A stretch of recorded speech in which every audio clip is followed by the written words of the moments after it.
Western Spring Television. Ours it is.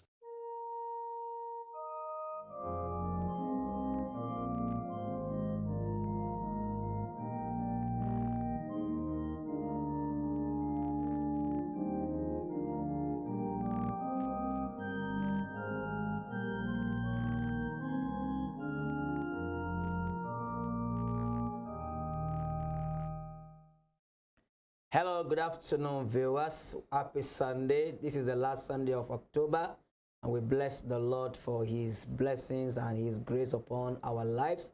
I'm glad to welcome you to your darling program, Issues in Christendom, and we are coming to you live on Western Spring Television, channel 190 on Star Times. I am Pastor Steve Akinwumi. Follow us on our social media handles, Facebook, Instagram, and Twitter at Western Spring Television. You can also watch us live on our YouTube channel at Western Spring Television. This afternoon, we want to interrogate and compare and look at mentorship and parenting. We are exploring the mentorship side, the mentorship responsibility of parenting. And this afternoon, I have with me in the studio a man that is blessed. He's also a father and a broadcaster. We're blessed to have this afternoon Dr. Femi Adefila. Good afternoon and welcome. Good afternoon, Pastor. Good afternoon, viewers at home. It's a pleasure to be with you on a Sunday afternoon like this. We bless the Lord. The very last Sunday in the month of October 2023. Amen. I pray we will see the end of the year in Jesus' name. Amen. Awesome. Yes, topic, parenting and mentorship.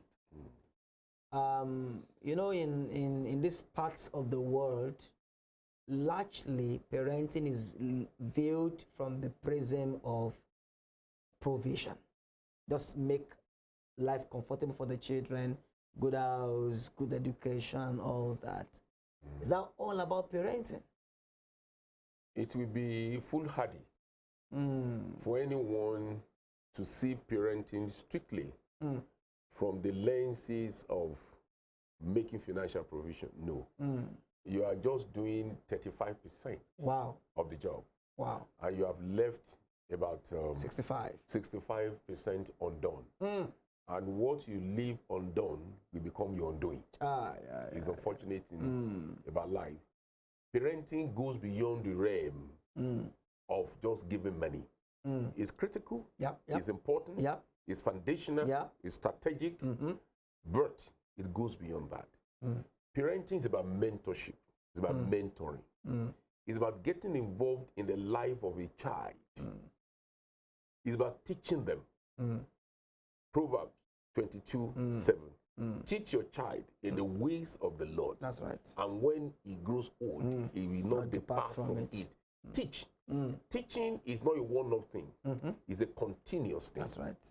Being a mentor goes beyond just giving money.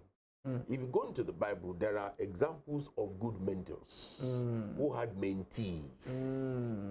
For instance, we mentioned Joseph earlier on video. That's right. That's right. Joseph did a lot to mentor our Lord Jesus Christ. That's right. He was God.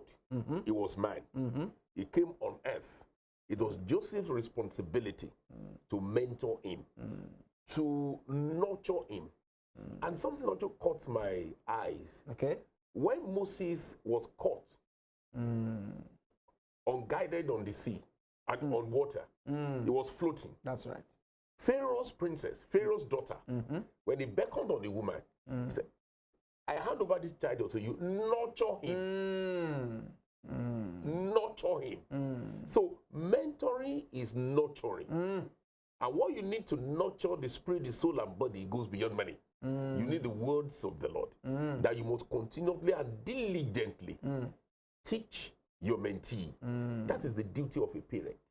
So parenting goes beyond just giving money. I remember about 2 years ago, I was interviewed in a newspaper called The Punch newspaper. And the caption was, fatherhood goes beyond giving monetary support to your children. My friends on social media wouldn't let me rest. Femi, we are busy. You know, guys are busy. And I say, hey, guys, don't be an outsider in that family. Don't be an ATM to that child. When you go to an ATM to take money, there's no emotional connection between you and the ATM. It's just a machine. You walk away. Be a living soul. Be involved in the life of your children. Engage them. Dialogue with them. But because we go through a lot of financial challenges, we are pursuing career progress and progression and career development, we have little or no time for our children. And we believe so disastrously that what we cannot do physically, our money, we do it, but it's not true. That is why there's no much connection. There's a gap between most children and their fathers. And there's bond between most children and their mothers. You may give your child 150,000 naira. The 5,000 that the mother gives, he appreciates much more. Plus words of prayer. As you are going to school, God will be with you. When she leaves house, she calls. Are you in the bus stop? What car are you riding in? How many people are there? Please be very careful. That's right. Okay, mommy, please don't disturb me. Have you set out? Where are you now? We are in Shagamu. Okay, when you get to Ibadan, let me know. She get to where are you? We are just, mommy, we are now in Ibadan. Oh, go, bye-bye. I thank God. Are you in your hostel? How are your friends? Those are questions and details that a man does not bother about. That's right. Including your sincerely. Of course. But the woman follows up. Definitely. She's depositing love and care in the life of that child. She appreciates that much more. He appreciates that much more than the 150,000 you have given. Wow. You give it the money and you're already, you enjoy your time with your friend. Or you do some other thing you have forgotten. So that is why you see bonding. You see closeness, you see camaraderie, you see friendship between most children and their moms. Because mothers are always there, they care. Well, this is very profound. Mentorship is a major part of parenting. That's it. That percentage is huge. It's huge. 65%. That's right. That's really huge. That's right. It means that with little money and great mentorship, we're going to have better children. That's right. Than with a lot of money without mentorship. That's right. That's right. And if we know that the family is the microcosm of the society, we have a dysfunctional society. That's true. Because we have dysfunctional family unit. By the time we have a functional family unit, where love reigns, where affection, good values, empathy, good values, good virtues are, we're going to have a society that will exemplify what we see at the family level. That's true. Because it is the congregation of the family that makes a society. So if it is dysfunctional at the level of the family, you can have a functional society. It's going to manifest at that level. So it is important we take mentorship very, very, is the core actually.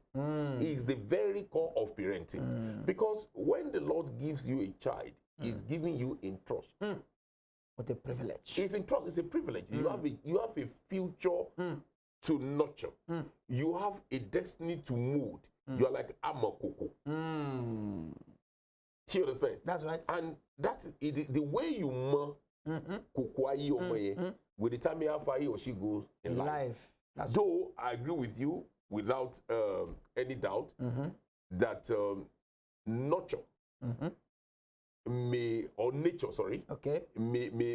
determine what happens, because I talk nature and nurture. And nature has to be with the genetics, and the nurture has to be the environment. Exactly. So if she goes out, they may imbibe one or two things. But it's important that nature and nurture are on the same page, because as a parent, you play a part in the nurturing, in nature, you play a part in the nurture. Exactly. And the environment and relationship. Exactly. There's a critical role to play. Exactly. As a father or as a mother.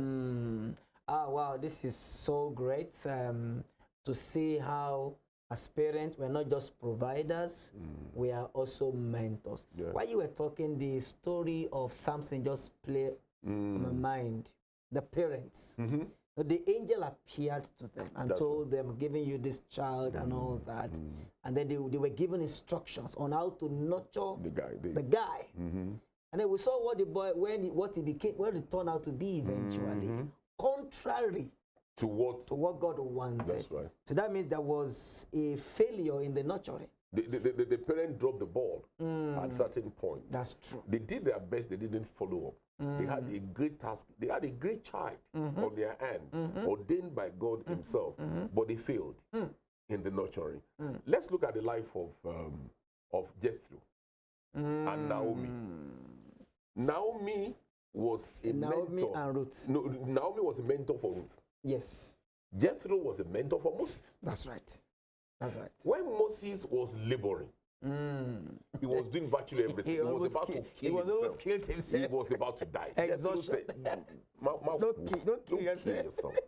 You need to delegate responsibilities along the tribes of Israel. And that was the beginning of democracy. That's right. That's right. Delegating responsibilities. That's right. Check and balances. Allowing everybody to come on board in the decision-making process. So look, if you can't be the one doing everything yourself.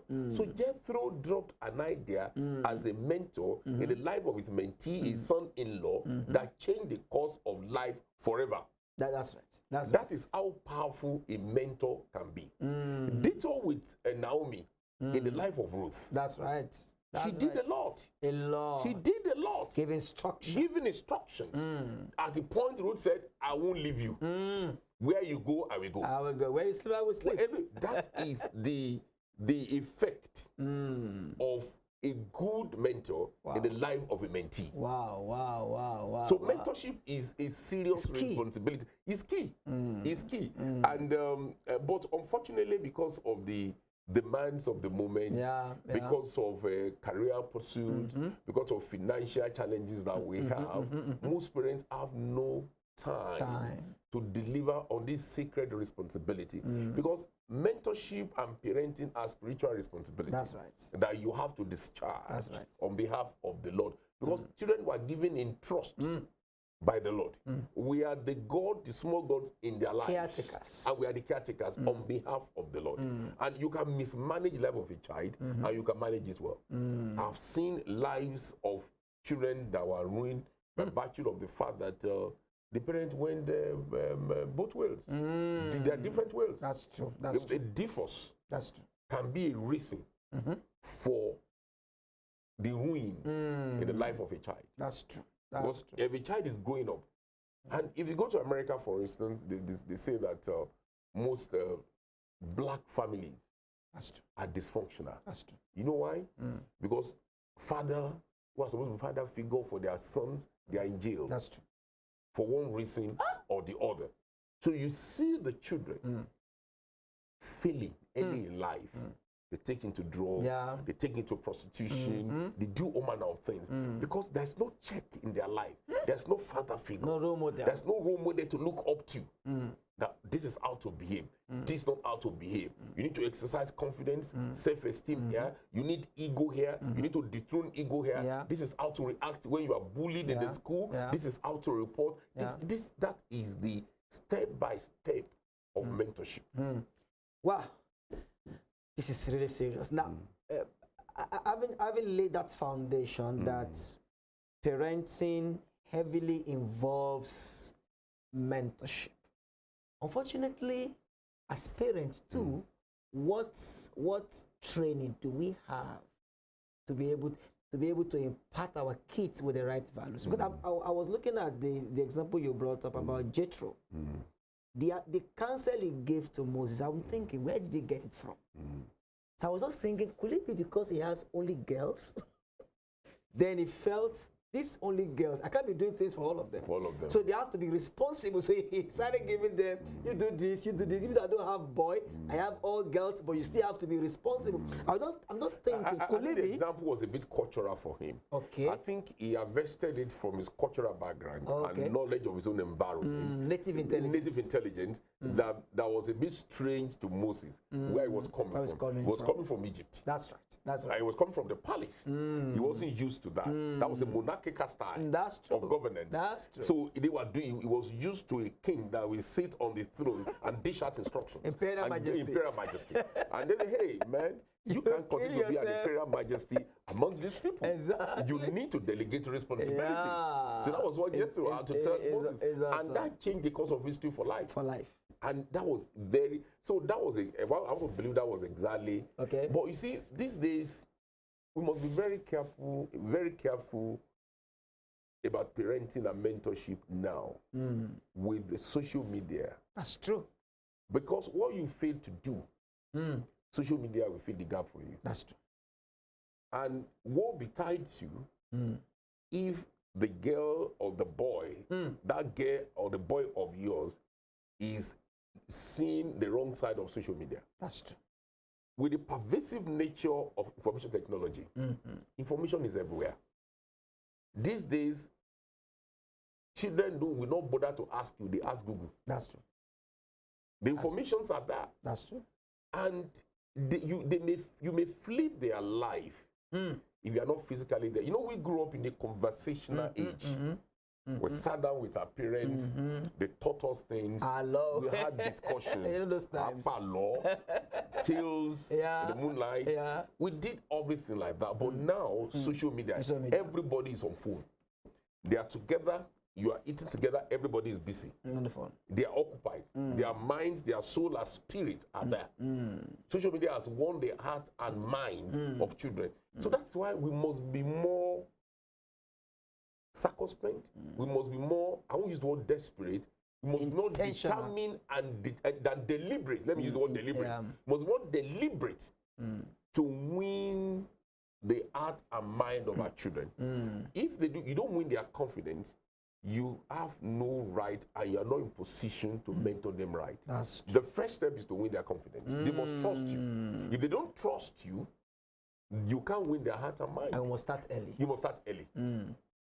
That is why people say our children these days, they are like the lords of the manor. When I was growing up, my father issued instructions. You must obey. You don't even query. You don't interrogate. You don't your grandmother. You just have to obey. Just have to. You obey. You can complain later. But at that point in time, but this day, the child will say, "Why? Why?" That's the first question. And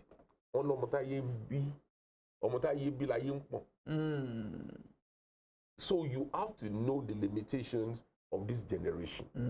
Social media is there. And there are a lot of information on social media. That's right. That is why you must be more deliberate and intentional, if I can borrow the two words, in intervening in the lives of our children, in mentoring them, in nurturing them, in teaching them, in sharing experiences with them. And the first step to take is to win their confidence. Let them see you as a friend that they can trust. Yeah. Hey, how you doing, guy? What happened today in school? How was it? How's your teacher? How's everything? Oh, you look sad. Is everything okay? What's the problem? Can I go to, oh, you've not done well in mathematics. You can do better. Okay. You see, you don't have to chastise, talk down on them. And there's something we do, we compare children. Look at your brother, look at your sister. Each child is peculiar. Unique. And you must approach them from their unique selling point. And you must recognize it early in life. It's very important. Wow. Very important, you know, intentional parenting in our days, because like you say, social media is doing a lot. Yeah. Competing with parents on mentoring our kids. That's right. And then we have to take it very serious, you know, and that as parents too, we need to have the right values to pass down to our children. You know, I was just thinking of an idea of where a baby is born. The father is the one that names the child as a way of connection. Because I see that the issue of connection or disconnection begins from the very beginning. That's right. The woman is automatically committed, I mean connected by reason of pregnancy, 9 months. Yeah. There's already a feel, there's already a fellowship. And an hormonal interaction. Exactly. Going on between the baby and the mother. Yeah. The baby is born, the mother sees it first, As she sucks breast, she looks at the they mom. are looking at each There's other. A facial they are bonding. connection. Yeah. In fact, the baby, I mean, they said medically, a baby does not even know that the mother is different. They believe that we are together. That's right. That's why sometimes when they see the mother moving, they start crying. Yes. That the part of me is going away. Why are you going? But we are in this Father together. Is unknown. You don't know who the hell are you. So if he is unknown from the very beginning, he must consciously enter the child's life. He must walk himself into that life. He must enter. Hey guy, I'm here. I'm here. And I'm part I'm of a this arrangement. stakeholder. It's a triangle, and I'm part of this triangle. here. It's a triangular relationship. But that is what most fathers don't interpret early. Due to patriarchy. That's true. That, look, a child does not know you. Oh, The only person he or she knows is the mom. that's right. There has been an hormonal interaction, an interface for 9 months. That's right. Bonding, one and the same, one flesh, separated into two. And when she's born, that's the first phase she saw. And when she sucks breast, and as a again hormonal exchange, she's looking at the child. I saw a picture over the weekend, sorry, during the week, Okay. of a father that had the responsibility of taking or looking after the child My goodness. while the mom went to work. And what she does is to take the picture of the mom, Okay. put the picture on his face, Okay. because the baby will not stop crying. Wow. So took the picture of the mom, Wow. fixed the picture on his own face, wear it like a mask, Okay. and when the girl The baby. drinks Okay. from the feeding bottle Okay. and looks at the picture, she's calm and quiet. Wow. But when they take the mask off, she cries. What? What? So the guy just designed it and put the picture of his wife in a mask. And it worked. It worked. Wow. Working on the psychology Of of the the child. child. That you can't continue. Exactly. That must be a solution. I must not go to But suffer. that affirms the fact that the baby did not recognize the father. That's it. As far as she was concerned, that was a bloody stranger. Who are you? Who are you? I don't know you. I don't know My you. mother, I know. You, I know not. Jesus, I know. Paul, I know. Who are you? So, who are you? So, the father had to go to that extent. So, we must recognize that. And that is why most fathers in their old age, Loneliness. I go loneliness. You go to Bodija, you go to eyebrow areas in VI. The moms are busy abroad, they are doing omogo. That's right. That's right. The fathers are there, they are at the tennis club, they are playing polo, they are playing golf, they are lonely That's in their homes because now they want a kind of camaraderie, a kind of friendship, kind of bond, a kind of relationship between themselves and their children that was never there. What never existed. And you cannot invent it in your old age. It's too late. You have to work at it now. And I think we must be careful because I think nature is not kind to men. That's Because true. number one, we are the providers. We are the breadwinners. You go out there to look for how your family will survive. You don't have the luxury of sitting at home That's right. looking at your children. That's right. They will call you a useless father. And at the same time, you have to play yourself into the lives of the children. So it's double jeopardy for a man. The task of going out to fend for the family and the task of being relevant in the life of the children. But then the women are saying that now that women are also working, they are doubling the two together. Why can't men also do the same? I agree with you absolutely. But women are working. They are trying to play the role, Exactly. but not Supports. they are supporting, not as much as a man. That's right. You see, naturally, a baby gravitates towards the mom because of the hormonal Exactly. That foundation is union there. that has always been there. Then a mother, even the Bible says that, I can't remember now, Okay. if, is it which mother will the son Exactly. or the child ask for? Ask for what? Bread that we give him stone. Talk less of me, your father. So That's if God can give that hypothetical Yeah. reasoning, The man is a provider. the man is a provider. So that's the. I mean, I'm saying that it stresses the fact that a mother is in bond, in friendship with the child. They are close. They are very close. So the truth of the matter is this: a father has to double his effort. You must be deliberate. That's the word. You must be intentional. That's the word. And you must do it consciously, so that you have a role to play in that life. You're not just an ATM, even though they will just garbage into the dustbin of ATM, take your money and drop you. This getting involved in the children has to do with conversation with them. Because I see that women, they talk with their children a lot. Yeah. Maybe that's why we have mother's tongue. We don't have father's tongue. I don't know, because my wife can talk to her children for about 1 hour. Yeah. Honestly speaking, maximum, I can't do more than 3 minutes. What else am I talking about? How are you? How is your doing? study? Your How is your studies? work? You need anything? That's the next. God be with you. Please well. continue to pray. It is well. Your mom is here. But, Let the phone you know, and continue. That is when I talk. She will now continue our own conversation, and in the next, I said, "Are you still on phone with your daughter or your son?" Yeah. Say yes. Yes. What are you talking about? You go into what clothes is she wearing? An adult? What's your business with that? I mean, those are the basic. Your friends. That's the connection. That friend you spoke to me about. That's the bonding. That's your book. That's the bonding. That's the bonding. Hey, mommy, I had a dream. Okay, tell me about the dream. That's See right. if you can interpret the dream. That's right. That's right. But I think they are. You see, God does not make a mistake. Yeah. I think it's deliberate. You see, God is a very. He does his own thing, line by line, precept by precept. He's a God that does things. He's a deliberate God. He does things. He's a purposeful God. That's what I was looking for. He does the things on purpose. He knew the deficiencies in the life of a man when he brought Eve on board. Oh, that's right.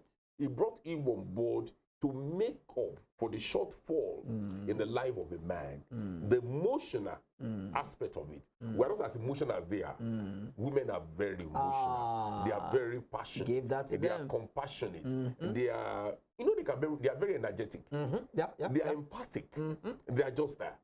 And so I think, but when you have a blend of roles, that makes a complete family. That's true. When you have a wife that understands that this is my role in this family, you are the father, this is your role, and everybody meets at a point of conflict, then it percolates down and affects everybody's life positively. And then for the women, even though you are closer to the kids, they must be talking about the father to the kids. If it's a good wife.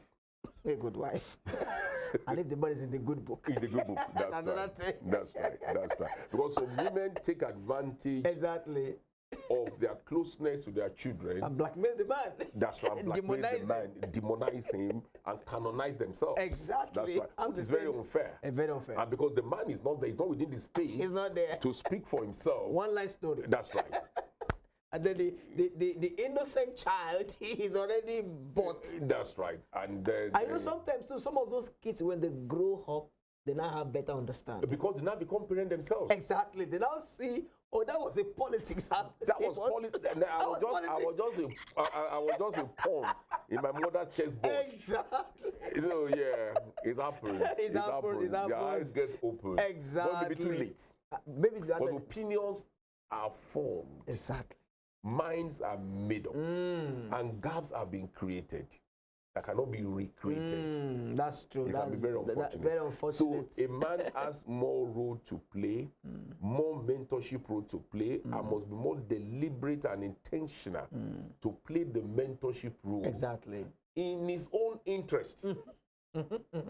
In his own interest. That's true. And that is very, very important. It's very true. And then for the women too, an intelligent woman will know that all the resources that God has put inside of you is not enough to raise and mentor a child. You need a blend of both.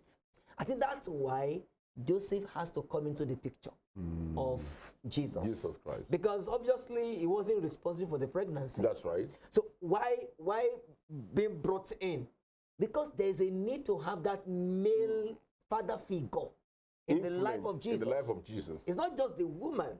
The man too has a role. So the woman must know that I can't do all this by myself. But I sometimes I feel for single mothers. They feel that, okay, I have the money, I can do all of that. Then it gets to a point, they can't handle the children anymore, especially the boys. Now the boy is a teenager, 16, 17. Jesus' project was sealed, signed, and delivered by the Lord via Mary.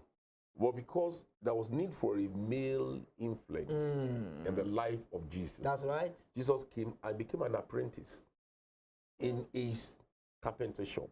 He became a carpenter. That's right. He learned carpentry. That's right. And he was mentored by Joseph. And that is why I will say again, we should celebrate and create time and venerate him. And venerate Joseph.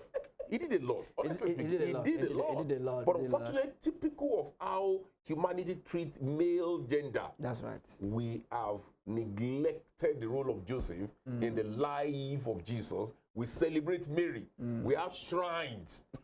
We have all manner of images of Mary. I've not seen an image of Joseph that did the job. No, it's not particularly kind. It's not nice. That's why men don't have Father's Day until lately. Even lately, we don't even know the date. We don't even know the date. You understand? And when the date even comes, we remember. We are confused. It's poorly celebrated. Oh, and there are 5 Mother's Day in a year. The best that the man will get is maybe a boxer. That's the truth. Thank you so much, Mr. Adefila. Our viewers, I believe that you enjoyed this discussion on parenting versus mentorship. It's been a wonderful time this afternoon. We need to go on a short break right now. And when we return, we'll take it further on this subject. God bless you and stay tuned.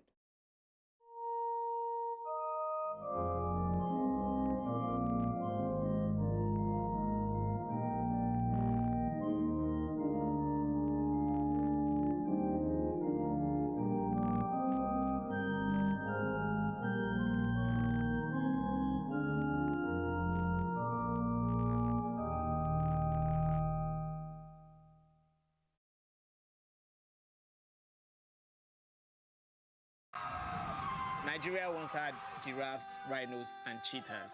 But we have lost this iconic species. And we may lose our lions, elephants, and gorillas too. Be iconic and join me to protect our wildlife. Report wildlife crime and say no to illegal bushmeat, because poaching steals from us all.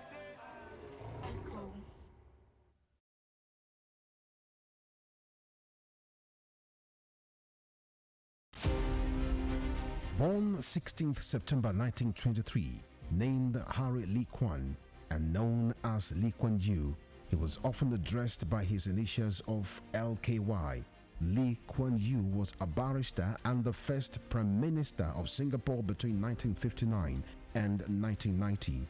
Educated at Raffles Institution from 1936 to 1940 and the Fitzwilliam House between 1947 and 1949. Lee Kuan Yew established a highly effective and anti-corrupt governance system that midwives the transformation of Singapore into a high net worth income economy within a generation. He never hid his exception to Western mode democratic ideal, which he believed had not assisted developing nations to attain good government. Before his death on 23rd March 2015, the People's Action Party, which he founded, had used his political influence to establish the United World College of Southeast Asia to expand his economic ideas among countries that constitute the Asian Tiger. Western Spring Television identifies Lee Kuan Yew as a major character in history. Did you know that it's against the law to trade endangered species in Nigeria? Did you know that animals like pangolins, crocodiles, sea turtles, and many more should not be hunted, bought, or sold?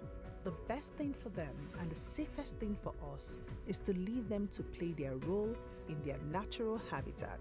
Say no to illegal bushmeat. Keep them wild. Keep us safe.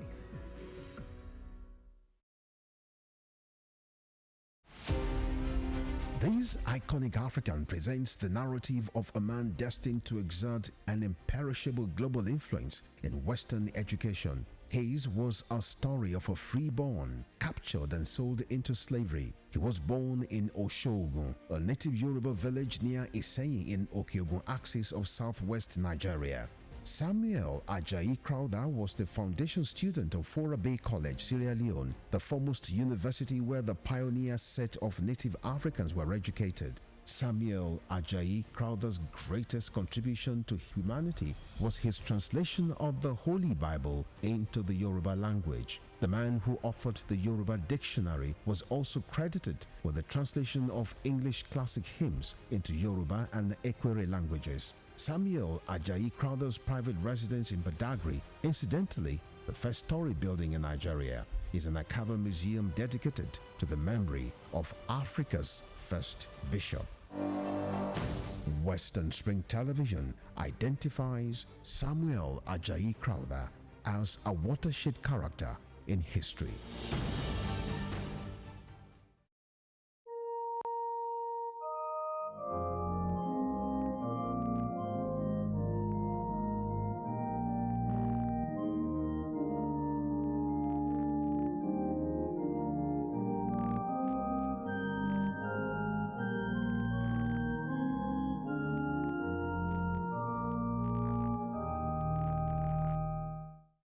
Hello viewers, welcome back from that short break.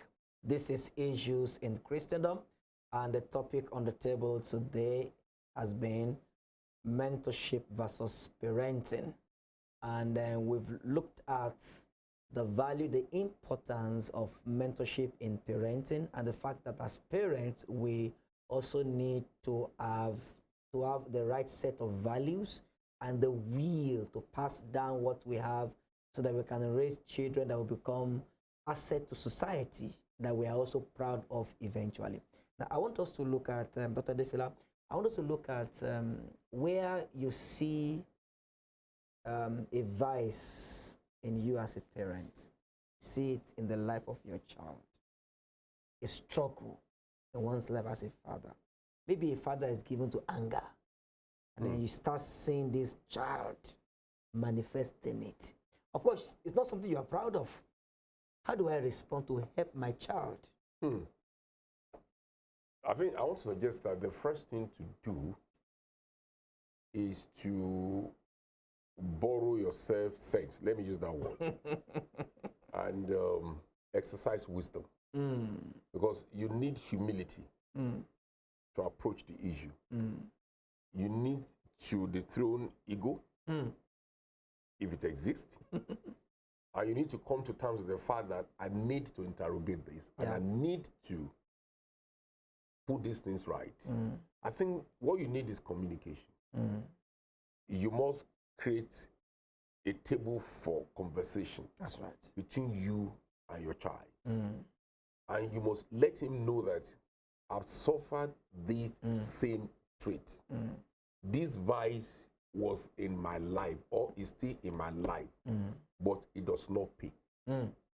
I've noticed it that by virtue of the fact that you are my prodigy, you have it in you. You need to drop it. It's not in your interest. It's something I am not proud of. And it's going to be my wish that it does not extend to you, that it dies with me. Because this one habit I'm not proud of. If you can have a conversation with that, and you say, come, let us reason together. It does not pay us.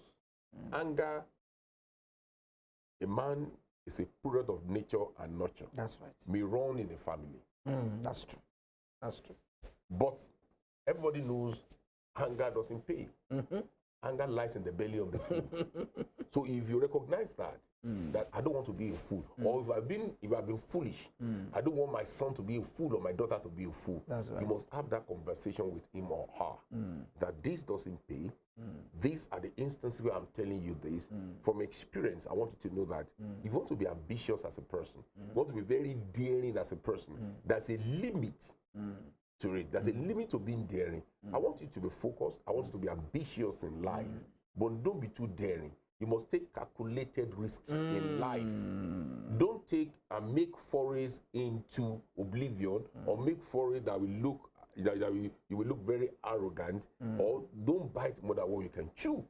There's a difference between being ambitious, being futuristic, and being stupid, or being honestly arrogant. You must be able to interrogate the two issues and come to a conclusion. But I think it takes a man that has overthrown ego to have that conversation. Because most men don't come to that realization.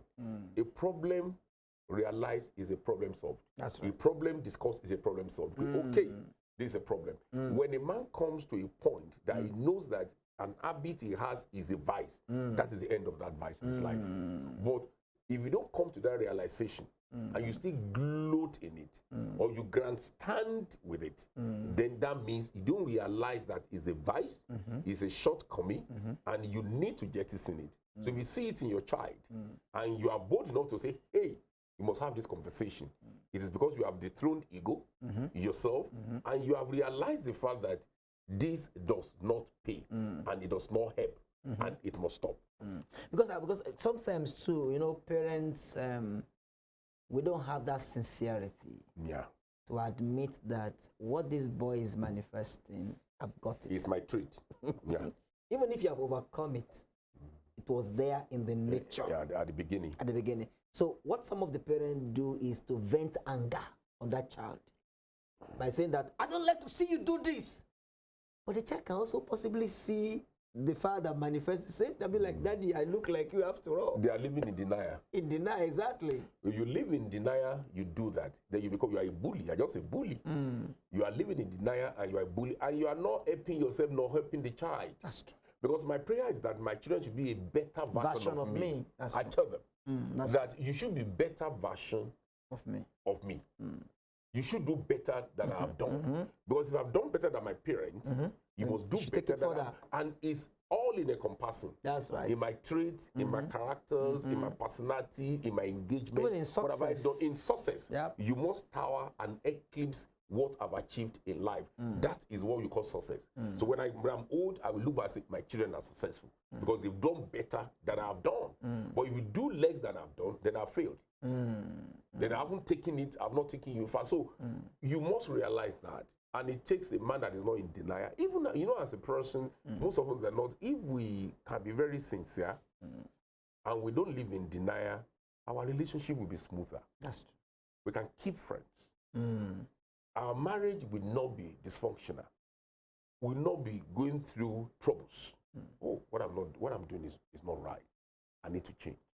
This is an attitude that is impacting negatively on my relationship, on my wife, on my husband, on my children. When you come to that, you are broken. It takes a broken heart to confess you that yes, you are broken. So in that state of being broken, you sit there and say, wow, you weep. Why am I doing this? Now is the life of my child. You can't even pray before you have the conversation. Father Lord, as I go into this, I pray she listens, I pray he listens. Father Lord, let my words convey meaning.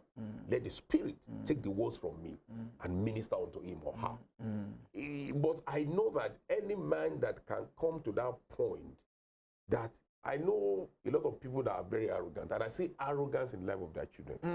I was telling my wife recently, I saw someone, and I was like, wow, we need to interrogate this.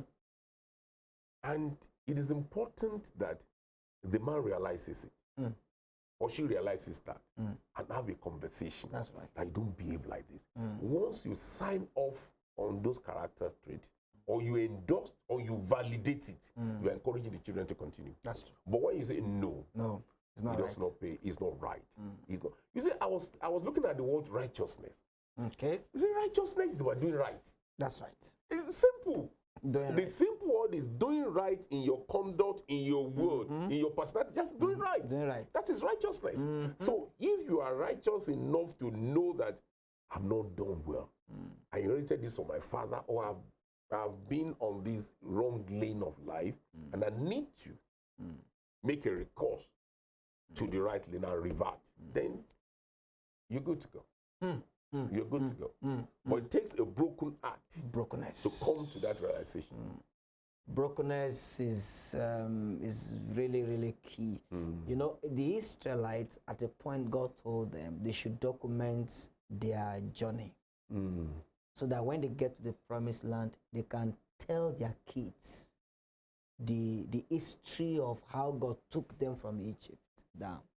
So part of mentorship is also telling the story of our lives. I say, I was born so place. You know, sometimes some children don't even know anything about their father, especially. It remains a mystery. A mystery. Because he's not in conversation with his children. And they can't even ask him questions. Yeah, that's right, because he's like a dictator in the house. He comes in, backing instructions.